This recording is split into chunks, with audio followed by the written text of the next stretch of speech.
किया जाता है कि यहाँ पर 5 कृपया करके अपने धरने को यही शांतिपूर्वक समाप्त कर दें। तो आप परमिशन लेके दोबारा धरना कर सकते हैं। आप सभी को सूचित किया जाता है कि अपने धरने को अपने जनता से शांतिपूर्वक चले जाए आए हैं।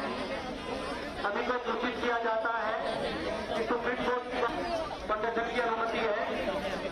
अगर आपको आगे कभी धरना करता है कृपया करके परमिशन लेके और अपना धरना कर सकते हैं। एसएससी का पेपर ट्रांसपेरेंट चाहिए, पहली चीज।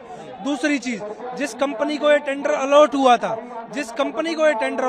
था, सेंटरों को पेपर कंडक्ट कराने में वो कंपनी विफल दिखी है। आज से जब इंदौर में पटवारी घोटाला हुआ था तब भी सेम कंपनी को टेंडर हुआ था, वो कंपनी वहां से ब्लैकलिस्ट होके आई थी और उसी कंपनी को देश का सबसे बड़ा एग्जाम यूपीएससी के बाद होने वाला उस कंपनी को टेंडर दे दिया जाता है।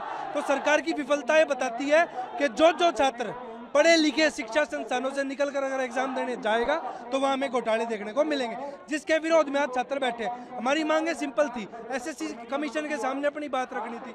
वहां पुलिस को अवगत कराकर हमारे टीचरों, अध्यापकों, अध्यापिकाओं के साथ ऐसे बर्बरता के साथ उठाया गया है जैसे वे अपराधी हों। कम से कम पैनल 100+ टीचर्स का था जो जाकर मीट करना चाहता था। पीसफुली मुलाकात कोई नहीं हुई किसी से भी। आश्वासन कुछ नहीं दिया, पुलिस खड़ी कर दिया। आतंकवादी है क्या? देश से सवाल पूछ रहे हैं, अपनी सरकार से सवाल पूछ रहे हैं, अपने डिपार्टमेंट से सवाल पूछ रहे हैं। आगे की रणनीति है, जब तक ट्रांसपेरेंसी नहीं बनेगी ये आंदोलन यूं ही चलता रहेगा। एसएससी का जो छात्रों का हक है उनको हम लोग दिलाकर रहेंगे। 5 बजे का अनाउंसमेंट करेंगे। क्यों? सरकार से फोन आ रखा है।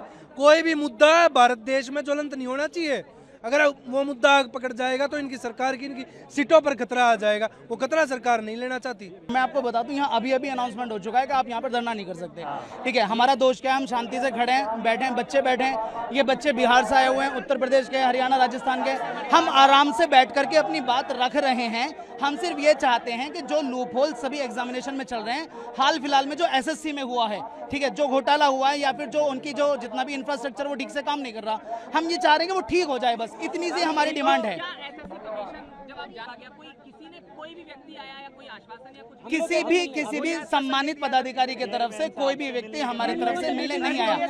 और उसके अलावा जो वहां पर पुलिस ऑफिसर्स थे उन्होंने हमें रोका, और सिर्फ रोका नहीं, हम सिर्फ ये कह रहे थे कि आप किसी सम्मानित पदाधिकारी को बुला लाइए, हम सिर्फ बात कर लेंगे। उन्होंने इतनी सी बात पर सिर्फ ये बोला 10 सेकंड में खाली कर दो नहीं तो पिटाई कर देंगे। जितनी भी हमारे साथ में फीमेल फैकल्टी थी उन सबको मेल कांस्टेबल पकड़ के बस में भर रहे थे। उसके साथ में हमारी पिटाई लगाई गई। हम सभी टीचर्स वहां पर थे, हम सबके पैरों में डंडे लगाए जा रहे हैं, सर के हाथ में मार दिया। हमारा कैमरा पर्सन था, ठीक है, उसकी टांग तोड़ दी गई है। ठीक है, ये हाल हमारे साथ, और हम बड़ा मुश्किल से भागे वहां पर। हम लोग अंदर गए थे, मैं था और 2 टीचर और थे। जो डायरेक्टर लेवल पे हमारी मीटिंग हुई थी एसएससी ऑफिस में, और अगर आप उनके जवाब सुनेंगे ना तो आपको हंसी आएगी। हमने एक पॉइंट रेज करा कि जैसे आज 24 तारीख को पेपर हुआ और 25 को उसी लेवल का जो पेपर हो रहा है उसमें 70% क्वेश्चन रिपीटेड हैं। तो पता उनका जवाब ये था कि ये तो अच्छी बात है, क्योंकि बच्चे, उनको लगा होगा कि 24 को ये क्वेश्चन आ गया अब तो आएगा नहीं, तो इसको अगली शिफ्ट के लिए पढ़ते नहीं है। जबकि ऑब्जेक्टिव पेपर है, अगर क्वेश्चन पता है मतलब आंसर पता है, तो ये तो बहुत अनफेयर है। हाँ, आज की मुलाकात में, आज एक्चुअली में सुबह हम आए तो हमें मारा गया, मेरे खुद ही थप्पड़ पड़ा था, बहुत भयंकर थप्पड़ पड़ा, बट कैसे भी बच के निकले हम लोग पुलिस की बस से और सब चीज़ों से। एसएससी ऑफिस पहुंचे, वहाँ पे बहुत सारे बच्चे थे। बच्चों के प्रेशर में आके उन्होंने 3 लोगों को हमें डायरेक्टर सर से मिलवाया। चेयरमैन सर थे, उसके बाद भी कोई मीटिंग नहीं, कोई रिस्पॉन्सिबिलिटी नहीं। उनका कहना है कि जैसे हमने बताया, मैं पूरा एक ड्राफ्ट बना के ले गया था, पिछले 4 दिन से उस चीज़ पे मैंने काम किया, पूरा डिटेल में हर एक चीज़ का प्रूफ उसमें डाला मैंने, एक छोटी से छोटी चीज़ का प्रूफ डाला, खुद ही ड्राफ्ट बनाया रेलवे के लिए, एसएससी के लिए, और सारे प्रूफ्स भी अटैच करे। तो उनका कहना था कि ये जो प्रूफ्स है ना, आपको कहाँ से मिल रहे हैं ऐसी चीज़ें। इसके अलावा जैसे एक बहुत बड़ा इशू आया कि बच्चों को ना जो करेक्ट आंसर है वो बोल्ड हो रखा है, तो हमने ये बात कही तो पता उनसे हमसे क्या कह रहे थे कि उस चीज़ का प्रूफ लाओ। मैंने कहा मोबाइल तो लेके तो नहीं जाते पेपर देने, तो इस तरीके की बातें वहाँ से सामने से मिल रही है। एसएससी रेलवे के लिए मैं साइंस भी यहाँ पर कराती हूँ। रेलवे में तो ये डिस्क्रिपेंसीज थी, रेलवे का कोई एनुअल कैलेंडर नहीं है, बहुत सारी यहाँ पर गलतियाँ हो रही हैं, पेपर में कोई वैकेंसी सामने नहीं आ रही है क्लियरली। लेकिन एसएससी के अंदर भी पहले आपने वेंडर चेंज कर दिया और उसके बाद अब यहाँ आज जो टीचर्स के साथ सिर्फ शांतिपूर्ण बात करने के लिए बात यहाँ पर रखी गई थी। उसके बाद भी फीमेल टीचर्स को भी यहाँ पर इतने गलत तरीके से यहाँ मेल कांस्टेबल ने खींच करके डिटेन किया है। जी हाँ, मैं भी वहाँ पर थी जिनको की डिटेन कर लिया गया है। और सर एक सबसे आगे बड़ी बात, आगे देखिए, अभी क्या करना है, बच्चों के साथ बात करेंगे। टीचर्स को यहाँ पर कभी सीजीओ कॉम्प्लेक्स भेज रहे हैं, कभी यहाँ भेज रहे हैं। हम सोच रहे थे कि चेयरमैन साहब से कुछ बात हो जाए, वो नहीं करने दी। डीओपीटी पे बात हो जाए, वहाँ नहीं करने दी। आप बात ही नहीं कर पा रहे। बच्चों के सेंटर्स आपने ऐसे दे दिए जहाँ ऊपर कहीं शादी हो रही है और साइड में एग्जाम सेंटर आप करा रहे हैं। तो क्या ये ऐसे बच्चा पेपर दे सकता है?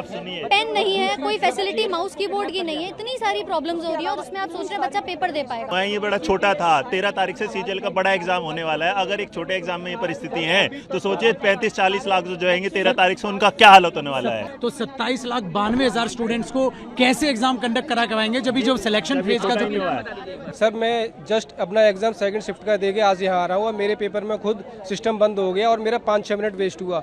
मैंने वहाँ भी शिकायत की पर वहाँ पे कोई एसएससी का पर्सनल सुनने को रेडी नहीं है। मुझे जैसे ही पता लगा कि टीचर्स हमारे पक्ष में यहाँ पे एकत्रित हुए हैं तो मैं प्रोटेस्ट में यहाँ पे आ गया सीधे एग्जाम के बाद। आगे के साथ सर हम प्रोटेस्ट में जब तक इनके साथ है, हमारा कार्य ये है कि रिफॉर्म्स नहीं होंगे जब तक नहीं।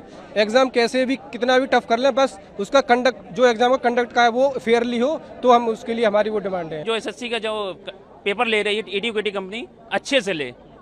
जो ऐसा नहीं है 300-300 रुपए में जो लेबर की तरीके इन्विजिलेटर हैं, रील्स नहीं संतुष्ट हैं उनसे हम, कि उनको माउस तक सुधारना नहीं आता है कि नहीं माउस को इसको बदल दें, उसी में 15 मिनट खपा रहे हैं। और 1 घंटे का टाइम में अगर 15 मिनट ऐसे चला जाएगा तो पेपर कितनी देर में करेंगे हम लोग?